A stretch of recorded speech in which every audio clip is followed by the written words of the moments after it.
A Florida tourist was caught by bison after getting very close at Yellowstone National Park. And this is the first attack in 2025. Let's get into the Okay, story. let's dig into this. Yellowstone, it's popped up in the news again. And yeah, not for the geysers this time. No, seems like another wildlife encounter. Exactly. May 4th, just recently, a tourist, 47 years old, from Florida, down near Lake Village, sort of near Old Faithful, too. And this was a bison incident. Yeah, the first reported bison goring for 2025, apparently. Right. And while it's good news, the injuries were minor this time, Yeah. treated right there, no hospital stay. Which is definitely fortunate. It really does highlight this ongoing thing in the parks, doesn't it? This tension between giving people amazing wildlife views and, well, keeping everyone safe. That's it.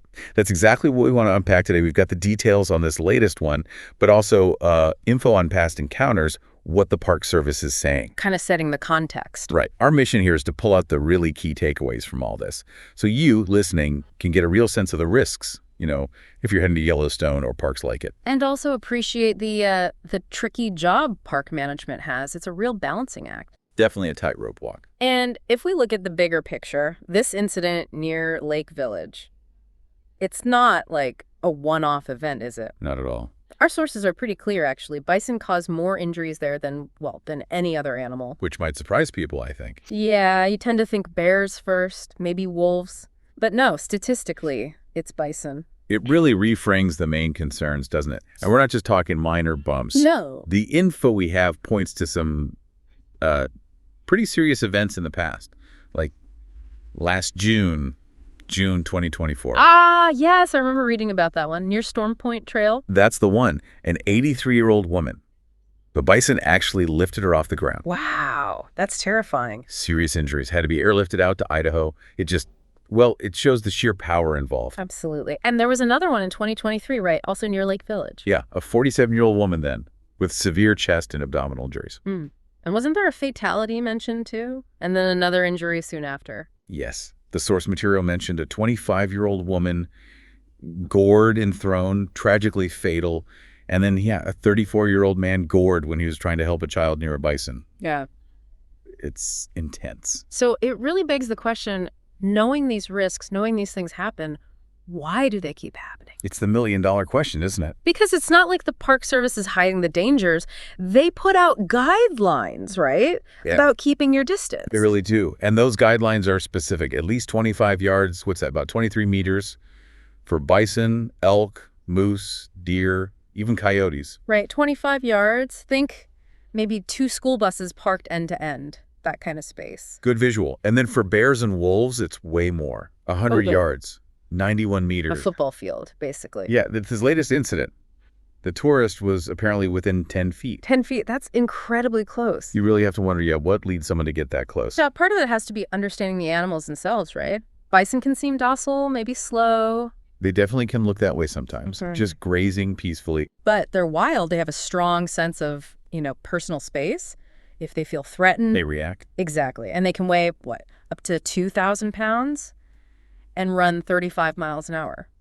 Which is like 3 times faster than most humans can run. Yeah, you're not outrunning a bison. Underestimating them is risky. Highly risky. And it's not just the size and speed. The sources mentioned their behavior can be especially unpredictable during the mating season, late summer. The rut, yeah.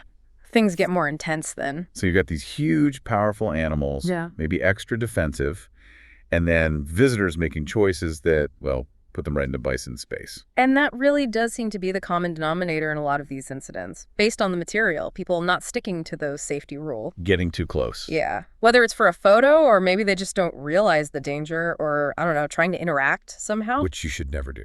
Absolutely not. But getting too close seems to be the trigger, like with that poor woman who died and the man trying to help the child. Proximity is the issue.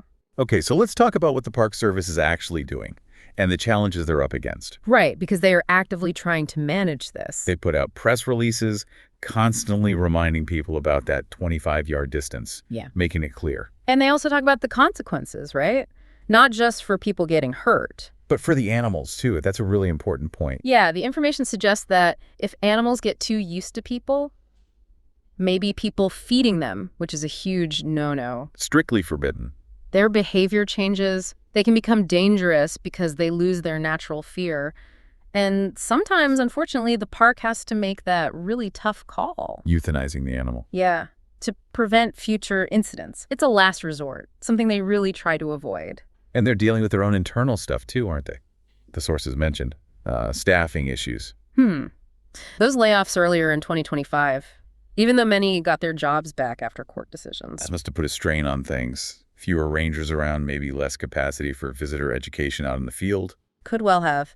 And then there was that federal hiring freeze a few years back under the previous administration. That probably didn't help long-term staffing levels either. Right.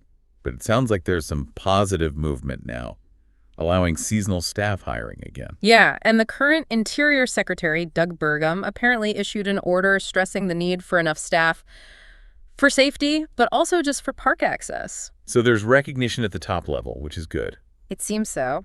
But the message from park officials on the ground remains constant. Follow the rules, don't feed the animals, don't approach them. So bringing this back to you, the listener, maybe you're planning a trip, Yellowstone, Grand Teton, somewhere similar. What does all this mean for you? Well, I think the main thing is recognizing these places aren't zoos. They're not theme parks. Exactly. They're wild environments with wild, powerful animals. And being informed, really understanding why those rules exist. Yeah. It's not just about checking a box. No, it's about truly respecting the wildlife and, frankly, protecting yourself. It makes the whole experience better and safer. It really just boils down to keep your distance. Simple as that, really. Use your zoom lens. Right. Appreciate them from afar.